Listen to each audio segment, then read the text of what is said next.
Voici donc je suis à Guelala, sur la route vers Agim, devant la très belle baie de Guelala. Alors je suis donc à l'atelier poterie de Fathi Ben Issa. C'est vraiment un petit artiste artisan, vraiment non seulement artisan mais artiste aussi, qui fait donc de très belles choses. Toutes ces très belles pièces là que vous voyez, peintes en marron, euh, donc ont été donc fabriqués, façonnés et modélés par mon ami Fathi. Voilà, de très très belles pièces. Voilà qu'on envoie ici. Euh, donc coloré et naturel aussi. Voilà, avec des motifs qui remontent à l'époque punique et phénicienne. Voilà. Et je vais passer à son atelier. Donc là, c'est le magasin d'exposition. Je vais passer à l'atelier pour vous filmer donc une scène de façonnage et modelage de l'argile. Elle devient donc là aussi que de la poterie naturelle dont est connue donc l'île de Djerba. Voilà.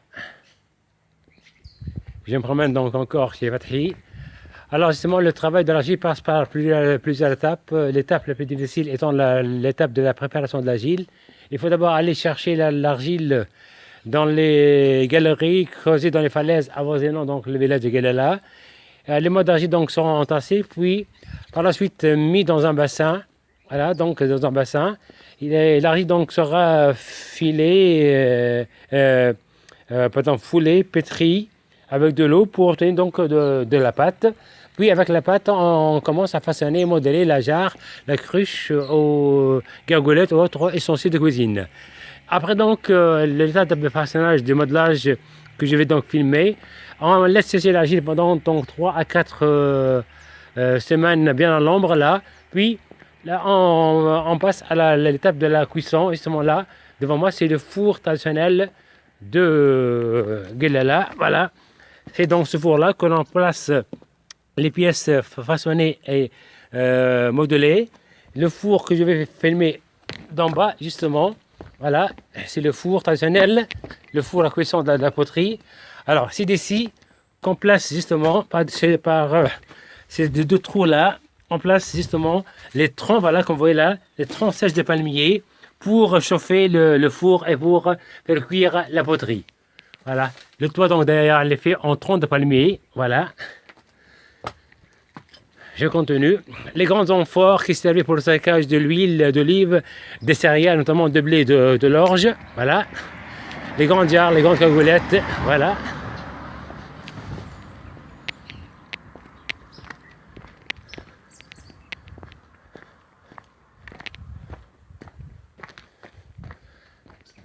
Alors donc là je vais entrer donc dans l'atelier lui-même. Voilà. Et je vais donc, vous allez pouvoir assister à une très belle démonstration du travail donc de l'argile. Là, c'est l'étape du façonnage et du modélage. Et c'est l'étape la plus facile pour le potier. C'est faut dire donc, c'est une activité artisanale qui date depuis la très haute antiquité, depuis l'époque phénicienne. Ça a été transmise de père en fils au fil du temps. Et c'est à Guelala donc que l'on fabrique justement de la poterie à Djerba. Et heureusement que cette activité-là a pu être transmise de père en fils, voyager à travers les siècles, à travers le temps, pour ne pas venir jusqu'à l'époque actuelle contemporaine. Voilà donc, elle est en train de pétrir la pâte avec la main, voilà, pour qu'elle devienne souple et malléable. Ensuite, donc, cette pâte d'argile sera déposée sur le tour que l'on voit. Alors, le tour, donc, il est très simple, très rudimentaire. Il est formé d'une girelle fixée à un axe. Et l'axe est fixé à une plateforme. La plateforme, là, que l'on voit en bas. Alors, d'un coup de pied, il fait tourner donc la plateforme qui fait tourner l'axe. Et l'axe fait tourner la girelle. Ensuite, alors, assis sur cette planche en bois, il commence à travailler avec uniquement les doigts. Et vous allez voir l'agilité et la dextérité avec laquelle il travaille pour fabriquer justement des tasses à café, des gargoulettes, des jarres, euh, et tout autre ustensile de cuisine. Voilà.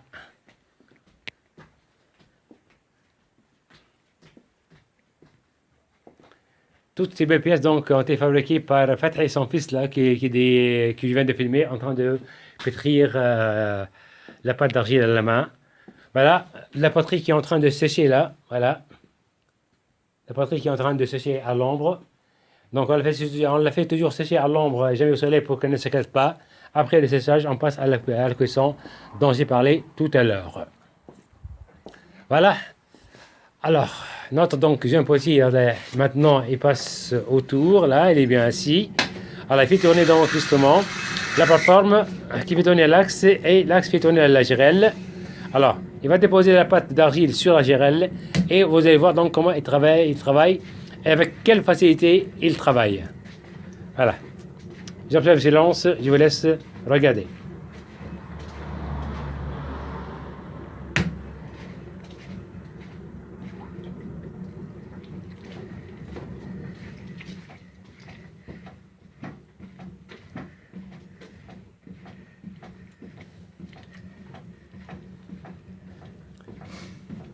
Voilà, la pièce monte, monte, monte.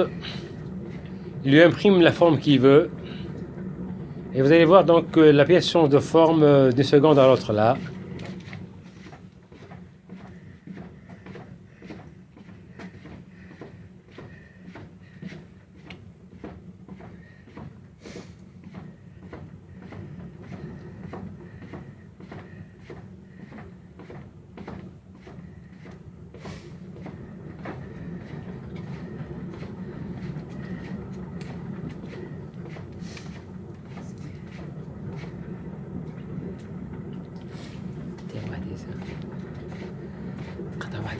قطعة واحدة يزي.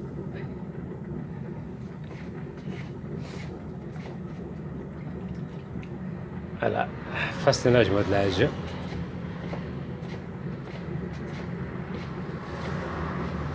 La forme change d'un instant à l'autre. C'est vraiment, c'est magique, c'est génial, c'est vraiment fascinant.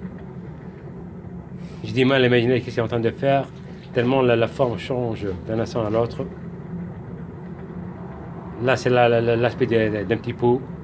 Ça peut devenir autre chose, selon la forme qu'il imprime, voilà. On travaille qu'avec les doigts, c'est tout. C'est magnifique.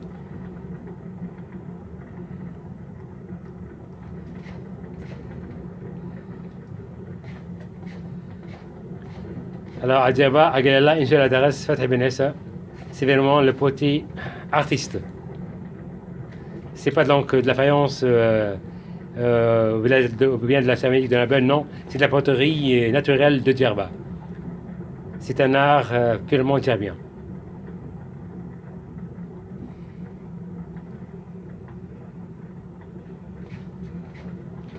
Là, j'ai l'impression que ça prend la forme d'un vase à fleurs. Je ne sais pas, ça pourrait changer. On ne sait jamais. C'est tellement beau. Voilà. Une branche de roseau là. Pour arrondir.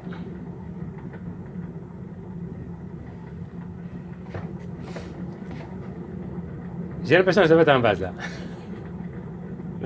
Mais pas son temps et verrons. Voilà. Je pense que oui.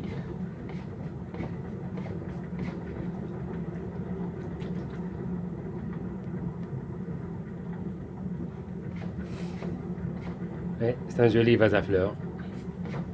Il est beau.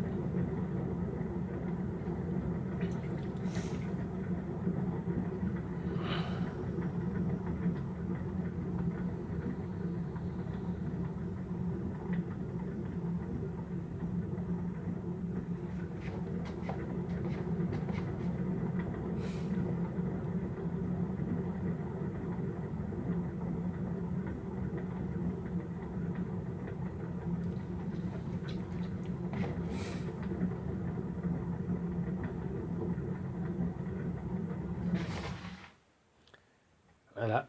Les petits décors là. Voilà. Un vase à fleurs, voilà, tout à fait.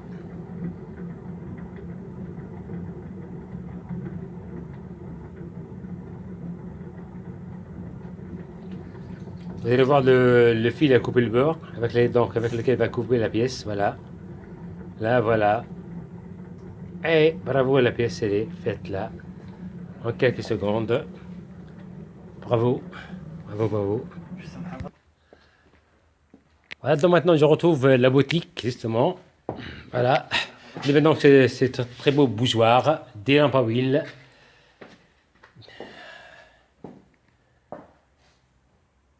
Des pièces décoratives, là aussi.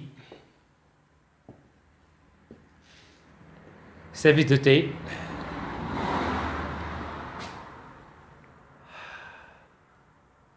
Un grand bougeoir là. Voilà. C'est plutôt décoratif. Des lampes à huile pour s'éclairer dans le temps. Donc ça rappelle la lampe d'Aladin, la lampe d'Aladin, hein, dans le conte de Mille et une nuits. Là encore, là aussi, une lampe à huile. Il y a aussi des tirelires, pas mal de choses, pas mal de choses. Des tagines là aussi, voilà, des couscoussiers. Et notamment donc le fameux dromadaire magique, voilà. Le dromadaire mélangeur magique qui sert donc justement à mélanger pas mal de produits. D'abord huile et vinaigre là pour obtenir la vinaigrette. Voilà, d'un côté il verse donc de l'huile, il le renverse, ça ne coule pas. De l'autre côté, bien sûr, il verse du vinaigre. Alors, on le mélange. Et voilà. Et maintenant, ça sort de l'autre côté. Et on a donc de la vinaigrette. On peut donc y mélanger pas mal de choses. Huile, vinaigre, ou autre donc liquide, précieux. Voilà, donc tout pour la 27 visite à la poterie de Fathi Ben Issa.